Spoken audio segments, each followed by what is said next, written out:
صعبة كانت شوي؟ والله صعبة، بس الحمد لله اليوم اتوقع انه ما هو زي ما قالوا ان الشوط الاول ما نلعب الشوط الثاني، اتوقع ان احنا استحوذنا على 90 دقيقة من مجريات المباراة. مع الازرق بكره ان شاء الله نفكر فيه ان شاء الله. رديتوا عليه كل من شكك بهذا الفريق صح؟ والله اول شيء اثبتنا لانفسنا ان يعني قادرين نوصل للنهائي، واثبتنا للجميع اللي يعني في ناس ما كانوا واثقين في المنتخب السعودي، لكن الحمد لله الحين يمكن حان الوقت اللي يعني يصيرون معنا يدعمونا اكثر لانه واصلين النهائي. عجبني ابتسامتك. اشوفك ابتسم والله. والله علشاني؟ ابتسم قد محظوظ انا. واليوم فايز بعد اكيد محبوب من قدام العالم كله محبوب انت. الله يسلمك حبيبي. الله يخليك حبيبي. الازرق والاخضر كل مباراه لها حساب، اليوم خلصنا ان شاء الله نسوي حساب الفريق الازرق. اعدكم واعد الجمهور بان المنتخب السعودي باذن الله سيحمل كاس البطوله.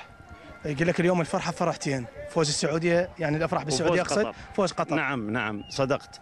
اليوم صراحه يوم سعيد لنا جميعا، اليوم الوطني في الامارات وفوز قطر وفوز المنتخب السعودي، وثق انه لو فاز المنتخب الامارات اليوم كنت ساكون اول المهنئين لهم، ولكن